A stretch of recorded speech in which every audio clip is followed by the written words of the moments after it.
Welcome back to the Deep Dive. Today we're doing something a little different. We're firing up the time machine, but we aren't going to a battlefield or a royal court. Yep. We're going to a living room. It's October 27, 1964. You've got your TV dinner, you turn on the set, maybe looking for a sitcom or the evening news, and instead you find a Hollywood actor staring right down the barrel of the camera lens. And he's not selling soap, and he's definitely not promoting a movie. He's pleading. He's talking about ant heaps and a rendezvous with destiny. Yeah. And by the time he finishes 30 minutes later, the political trajectory of the United States has just, fundamentally shifted, even if nobody in that living room has any idea. It really is cinematic, isn't it? Yeah. We're talking, of course, about Ronald Reagan, and the speech is formally titled A Time for Choosing. But in political circles, nobody really calls it that. No, they don't. They just call it the speech. The speech, right. Capital T, capital S. As if it's the only one that ever really mattered. Which, that gives you a sense of the weight this thing carries. It's not just some campaign stop. It's a foundational document for modern American conservatism. Right.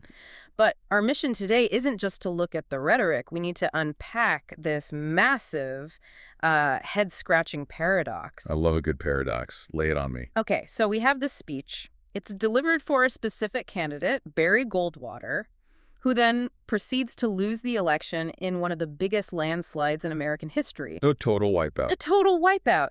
And yet the guy giving the speech, Reagan, arguably ends up winning the presidency 16 years later because of this specific failure. That is the part that just blows my mind. It's like the opening act stole the show so hard that the headliner flopped, but the opening act got a record deal a decade later. That's a great way to put it. We've got a stack of sources here. Historical accounts, biographies, the speech text itself from the archives. And I have to say, looking at these notes, almost everything I thought I knew about where this speech happened was wrong. You are not alone in that. There is so much mythology surrounding a time for choosing. The legend has sort of overwritten the facts. Okay, so let's unpack that mythology first, because I had this mental image, and I think a lot of our listeners might too, of Reagan standing at a podium at the Republican National Convention in San Francisco. Hey, the big stage. Yeah. The crowd is going wild, balloons are dropping, confetti is everywhere, and he's nominating Barry Goldwater. That's the movie scene in my head. And that is the classic example of the Mandela effect in politics. If you look at the historical record, that is simply not what happened. Really? Yeah. Reagan wasn't the keynote speaker at the convention. He didn't even nominate Goldwater. So he wasn't even the hype man. Nope. That honor actually went to Everett Dirksen, and it was Richard Nixon who introduced Goldwater before his acceptance speech. Reagan wasn't really a central player in the convention hall itself. So if he wasn't at the convention, where was he? He was on your television set, but in a much more intimate context. A Time for Choosing was actually a pre-recorded television program. It aired on NBC just days before the election. Pre-recorded. Okay, that changes the vibe entirely. Yeah. It wasn't him feeding off a live crowd of thousands in an arena. Yeah. It was him in a studio. Exactly. And that distinction is crucial. Critics at the time, they often dismissed Reagan as just an actor, but that training was exactly why this worked. He understood the intimacy of the medium. He wasn't shouting to the back row of a stadium.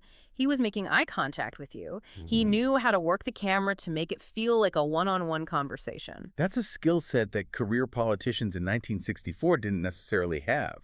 They were used to stump speeches. Reagan was used to close-ups. Precisely. And here is a nugget of irony for you. The program was titled Rendezvous with Destiny. Rendezvous with Destiny. That sounds incredibly dramatic, almost Shakespearean. It is. But what's fascinating is that title, that specific phrase, was originally used by Franklin D. Roosevelt in his 1936 acceptance speech. Wait, FDR. The Democrat.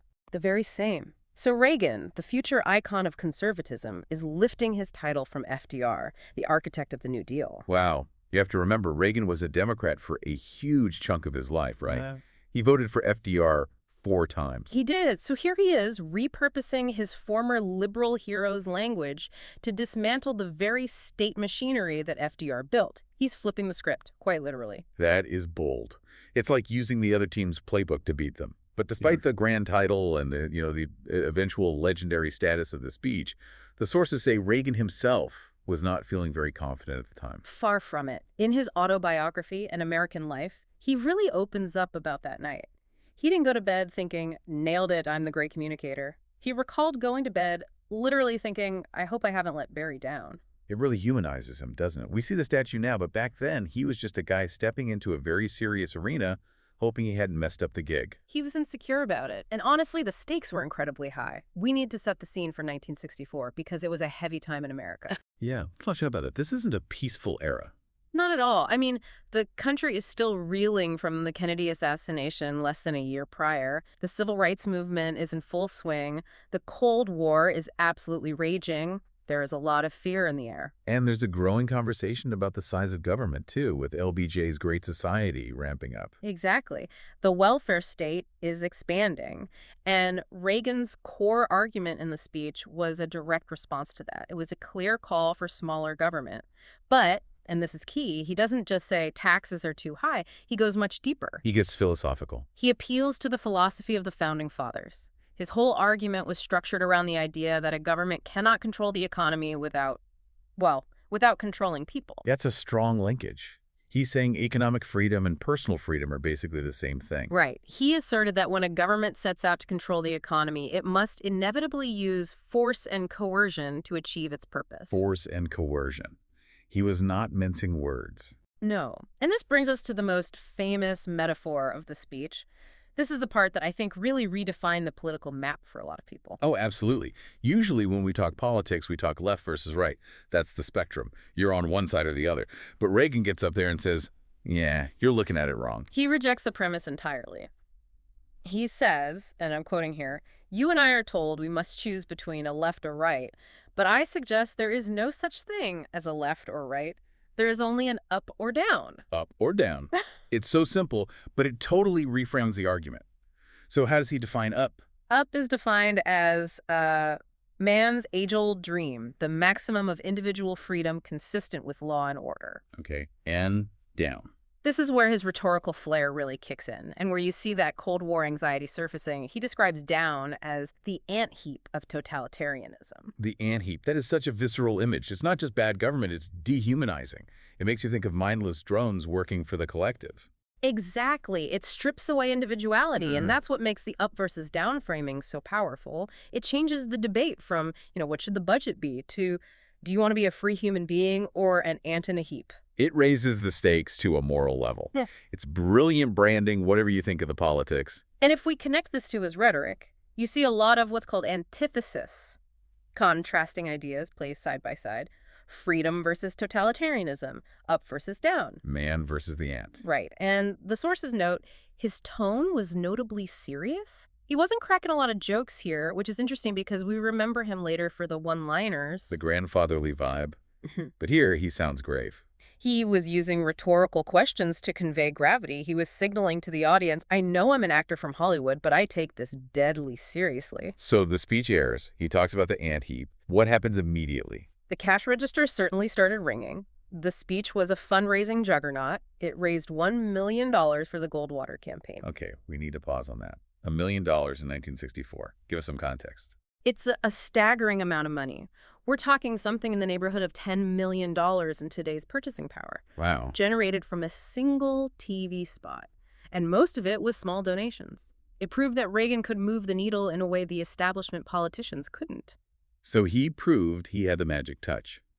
But here's the electoral irony. Despite that flood of cash, Barry Goldwater lost.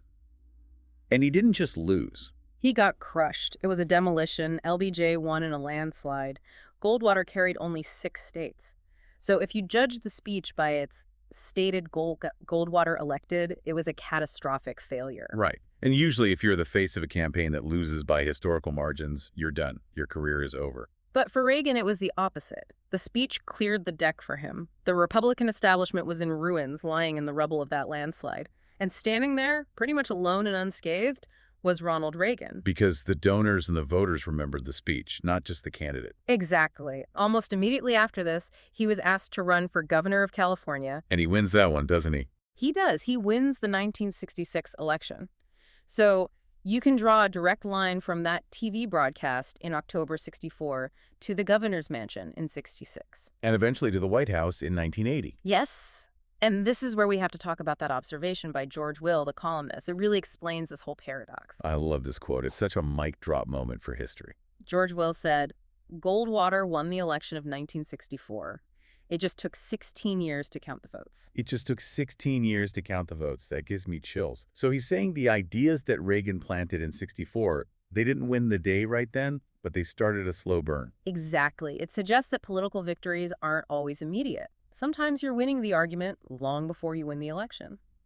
Reagan planted a flag. He defined what modern conservatism would look like. The country wasn't ready to buy in '64. No, but the seed was planted, and it grew slowly through the chaos of the late '60s and the '70s until it finally bloomed in 1980. Well, why wasn't the country ready then? If the speech was so good, why did voters reject the message so hard? That's a great question. You have to look at the critical reception. Stephen F. Hayward, a Reagan biographer, noted that at the time, many critics found the speech too emotional. Some thought it was too alarmist. Too emotional. That's interesting. Usually politicians are criticized for being too stiff. Right, but remember the era. This was the era of the technocrat. You had the best and the brightest in Washington who believed you could solve problems with spreadsheets. Reagan coming in with this passionate, almost apocalyptic rhetoric. For some moderates, it just felt unhinged. So his greatest strength, his emotion, was also his weakness in that specific moment. At the time, yes. But Hayward argues that even if critics rolled their eyes, the ideas eventually proved irresistible to enough voters. The country just needed to catch up to the anxiety Reagan was articulating. And the vacuum he was filling matters too. The country was looking for strong leadership. The world felt unstable, and he was validating the fears some people had about the growing welfare state. He was articulating a clear alternative. And the press noticed. It wasn't just donors. No, the political observers saw it too. David Broder from the Washington Post, and Broder was a titan of political journalism. He compared the debut to William Jennings Bryan's Cross of Gold speech. And the Cross of Gold speech is legendary. It's the gold standard, pun intended, for convention speeches. It instantly made Bryan the nominee. So comparing Reagan to Bryan was saying, this guy just electrified the political landscape. He's a generational talent. And that leads right to the nickname. This speech is credited with earning Reagan the moniker, the Great Communicator. Which stuck with him for the rest of his life. And among his admirers, the speech became so iconic that they dropped the title. They just started calling it the speech. Like The Godfather or The Beatles. No qualifiers needed. If you know, you know. Precisely. You know, what strikes me about this whole story is the resilience of it. Reagan goes to bed thinking he let Barry Goldwater down. Goldwater gets crushed. By all metrics, that should be a failure. But instead, it's the origin story of a two-term president. It shows that in politics, authenticity and clarity, that up versus down clarity, can outlast a bad news cycle or even a lost election. It's about the long game. The very long game. 16 years, as George Will noted. I want to throw something out there for you to chew on regarding this long game. Because we live in an era of viral clips and 30-second sound bites. We check social media to see who's winning the day. Right. We live in the economy of attention measured in seconds. This was a 30-minute pre-recorded speech of pure policy and philosophy. And if you look at the metrics of 1964, it failed. Goldwater lost. Today, if a consultant put out a 30-minute video and the candidate lost by 20 points, that consultant would be fired. They'd never work in this town again. You're absolutely right. But Reagan wasn't playing for the news cycle. Consciously or not, he was building a movement. He was laying a foundation. It reminds me of a metaphor I've heard about cathedrals versus tents. A tent goes up fast, it's useful for the night, but it comes down just as fast. A cathedral takes a lifetime to build, but it stands for centuries. That is a perfect analogy. Reagan's rhetoric in this speech was cathedral building. He was defining the up and down for a generation, and that definition held. I mean, you can hear echoes of the speech in political arguments happening right now, 60 years later. The ant-heap argument hasn't gone away. No, it hasn't. The tension between individual liberty and collective security is the eternal debate. So we've gone from a nervous actor to a fundraising record breaker to the governor's mansion. It really is a time for choosing that ended up choosing him. That's a poetic way to put it. Before we wrap up, I want to leave the listener with a final provocative thought. We've talked about how this speech failed to win the election, but won the era. The delayed victory. Right. So ask yourself this. In our world of instant gratification, are we even capable of recognizing this kind of success anymore? If a leader today gave a speech that wouldn't pay off for 16 years, would we even have the attention span to notice? Or would we just scroll past it because it didn't trend immediately? That is a question worth pondering. Does true influence operate on a timeline that we just aren't patient enough to see anymore? Are we too busy looking for tents to notice the cathedrals being built? Something to think about next time you're scrolling. A huge thank you to our listeners for joining us on this deep dive into political history. It's been a pleasure. We'll see you on this one. Keep diving.